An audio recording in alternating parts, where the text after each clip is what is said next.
You know, one thing I love about this time period in the time of delineation, more and more Black Americans are speaking up and speaking out and letting people know exactly where they stand with us. We're letting them know about their anti-Black racism. We're not batting an eye. We're not being shameful about it.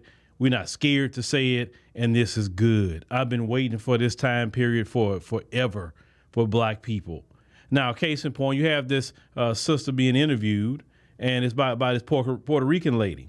And I want you to hear about her assessment, the sister's assessment about Miami. Let's go check that out. Miami doesn't like Black people. Oh, no, don't say that. Why? Why you say that? It's true. You Spanish. Miami only likes Spanish people. Well, you know, we are like brothers, basically. Well, We're not. you know, We're not. we're separated. still, you know. We're supposed to be together until Trump took everybody. That's what I'm gonna say. Like Trump doesn't want any of us. So Together. We weren't together before that, but now that he done took people away, now we together. But Oh, okay. Miami is not. yeah, elaborate about that. Elaborate on what I just said. Yeah. Prior That's what we wanna to hear. Trump taking people away, Okay. we were separate. But now that Trump has taken people away, we're together. But do you know Puerto Ricans are Americans, right? Well, are you Puerto Rican? Yes. Everybody out here is not Puerto Rican. Oh, I thought you were Cubans. Latin. Like, It's a lot of sorry. Cubans. It's a lot of other nationalities. Okay. But Miami don't like Black people. And I moved here from a Black place. So that's how I know Miami don't like Black people. Now, I love that assessment because it's right to the point. It says, hey, they don't like Black people out here like that. I come from a Black place. I know the difference with it. It's a hostile environment for Black people. Then a woman like, hey, well, I'm Puerto Rican. They say, well, okay, you Puerto Rican, but a lot of these people out here are Cuban. And these white Cubans don't really like Black people like that. Now, why is that? Well, they didn't like the Black Cubans. As I said in my live stream the other night on African Diaspora News Channel, I talked about Mexico. It's the same thing in Cuba. And the main reason those people came over here, they gonna say, oh, Castro was such a dictator. Oh, he did this. Oh, he did that. No, he did not. The thing they did not like was Castro gonna be like, no, we all equal over here, Black and white. It doesn't matter. And this way we're gonna run the country. And whether you like it or not, and a lot of them didn't like it, and they wanted to flee to the United States. And the United States took in these anti-Black white Cubans, and that's where they landed out there in Miami and all those areas out there in Florida. And they've been there ever since. And so this is why they have their racism like they have it. This is why they all right wingers and all of that. The Cubans is the only one that got a deal where if they here for a year, they get a green card. No other group gets that but them.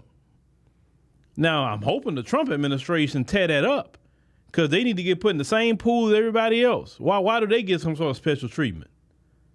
And anytime you had the Black Cubans trying to come over, if they come, they far and few in between because any other Black Cubans, they send them right back to Cuba.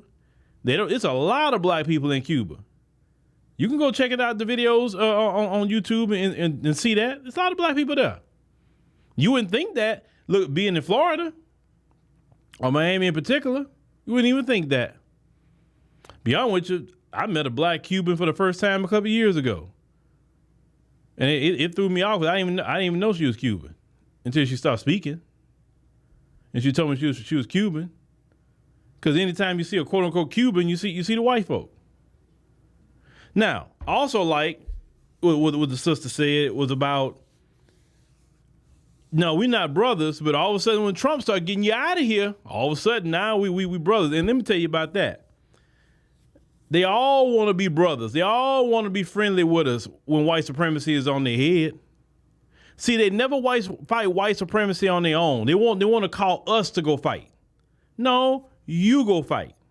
That's your issue. That's your problem. You go fight. Remember, you don't want Black people around. And that's cool. You deal with white supremacy on your own. But they know they can't get nothing popping because they're not even willing to do what we do. We already laid the blueprint on what you need to do to get white supremacists' attention. They're not willing to do that. Just like them white folks at the No Kings protest. Oh, they had a lot of people, but it was just noise. It wasn't nothing else. There was no substance. One, it wasn't no substance because the certifieds wasn't there. The only way the world will legitimize you is we there. And in large numbers. Not a couple of us sprinkled in, but in large numbers, we're there. That gives you the moral authority, and it gives you the spiritual authority that we walk with. And that's why even Bill Maher, like, we had all these No Kings protests, but there were no black people. Well, first of all, why are you worried about us being there? But second of all, he know it can't get nothing done without black people. They all find that out with this delineation movement.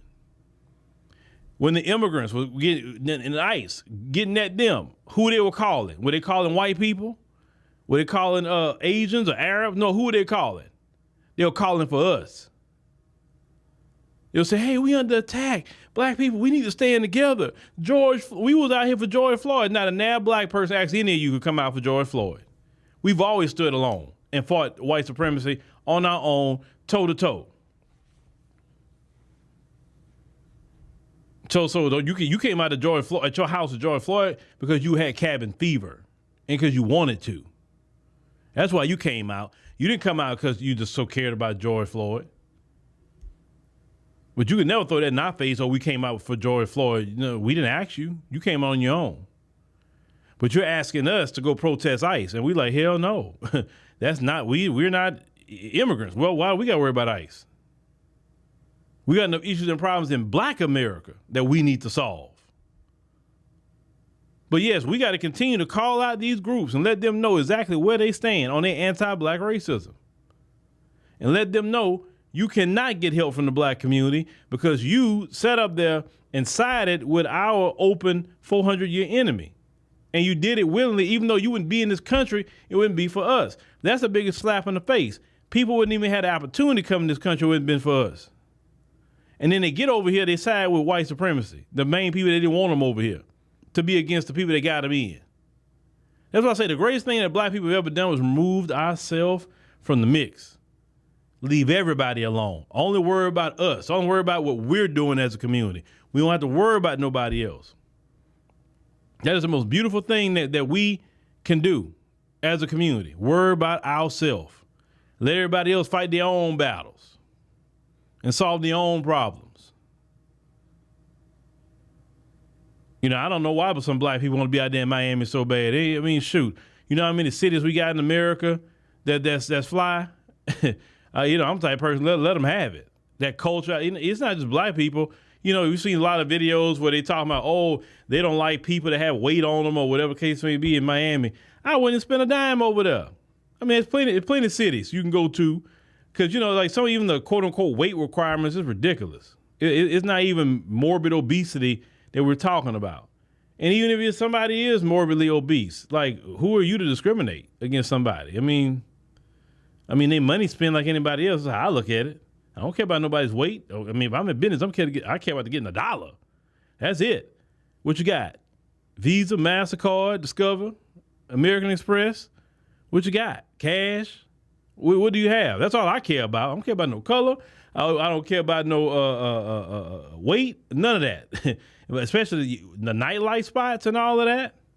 Well, I don't want these kind of people in here because I want only a certain type of women in here. Like, you're an idiot. Everybody money spent. Now, you can have requirements about, maybe a dress code or whatever. But, man, let people go spend their money. But anyway, I wouldn't dare entertain a place like that. But y'all keep on sticking with our community. Keep up the delineation movement. Keep up the wealth transfer. Keep calling these different groups out. Do it boldly. Don't sit up here and be fearful of it, because the only way they're gonna respect us unless we make them respect us, and that's what we're doing right now, brothers and sisters. We making people respect us. You notice how they having to change their tune, how they have to approach us different now. Have you noticed that? All before we wasn't demanding respect. We would just run out there with a Superman cape on, saving everybody. How they just disrespected us, but now so we pulled all that back. And we checking people right off the rip. Now they getting some act right. We should have did that long time ago. And it's amazing. Everybody now want to be, we brothers. Or I'm half FBA. That's another thing people are saying. Everybody want to be FBA now. That's amazing to me. A couple years ago, everybody had their foreign flags and proud of their foreign flags. Y'all notice we don't see no foreign flags in bios no more, talking about how proud they are of these foreign countries. You don't see them out here waving them foreign flags no more. It's interesting. They're trying to find little loopholes to become an FBA. Trying to ask 1,000 questions, but the main one, well, I'm half FBA. Why you got to be half? You know what? You keep saying you have. Most quote unquote FBAs, right? And I say Foundation of Black Americans. Most of us got 2 FBA parents. I do. My grandparents, both sides, FBA. Great grandparents, FBA. Great FBA. Great FBA. I can go all the way back. You know what I'm saying? There's no half nowhere.